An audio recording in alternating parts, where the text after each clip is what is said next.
reports this week the government won't be making any changes to the rates or early access to superannuation, despite calls for a rise in July. Jane Hume, you know the answer to this. Put us out of our misery. This is what's coming up in the budget, isn't it? Increases to stay, no extra access.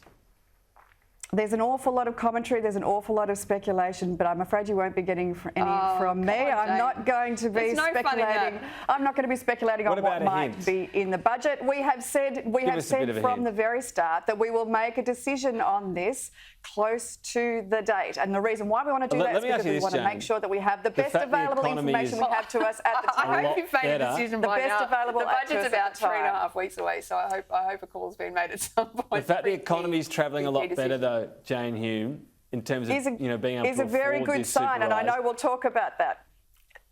It's a very good sign. I know we'll talk about that. Can I tell you the affordability of it?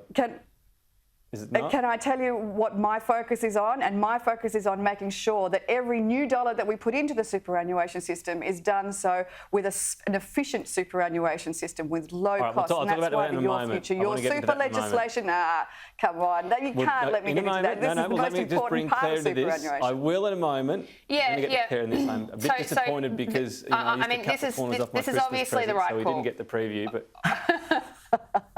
obviously the right call, Tom, for the government to make. And I mean, you'd be aware of the numbers that show us that for the average 30-year-old today, that additional rise in the super guarantee is going to lead to them being somewhere in the order of $100,000 better off in their retirement.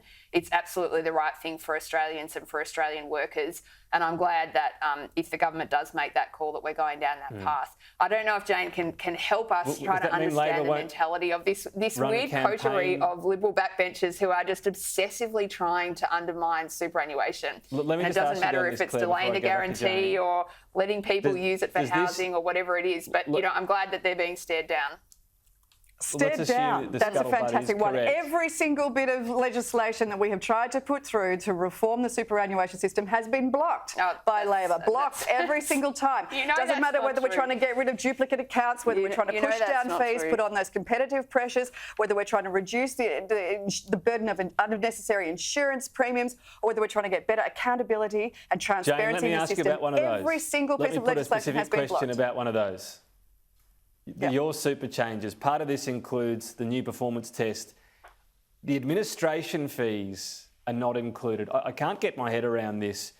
People should know, should they not, the overall effect on their super. They don't care where the fees are coming out of. They want to know what the net amount of super left overall after that is. Why exclude administration fees? So the underperformance test is not a consumer-facing test, and moreover, it actually measures how good an investment manager you are, not how good super fund manager you are. We want to make sure that the best investment managers remain in business, and those that aren't any good leave the system. But the admin fees are relevant, and you said it's not consumer-facing. That's right. Letters are sent out to the consumers saying your fund is underperforming. That's right, and those letters will send you to the online comparison tool, which will show you your fund's performance, specifically to your balance, compared. That's right, compared to all the other funds with admin fees included. It will be 100% transparent. You will be able to see exactly what your super fund is charging you and exactly how they're performing. I don't get that. Because we want to measure how good investment managers they are. Now, that said, I'll tell you, we've heard that feedback, and we will make sure that it is entirely transparent. You're making a really good point there, Tom, and, I used to do some of the work that Jane's focused on now in financial services, and one of the things that Labor's constantly pushing on superannuation is that Australians and their investment always comes first in this sector. And one of the things that we heard in the Royal Commission, in the Banking Royal Commission, was that there are quite a lot of super funds today that are delivering essentially not much better than you would get having your money in a savings account. And the biggest driver of that is fee gouging by some of the big retail funds. So I'm glad that you're pushing on that point.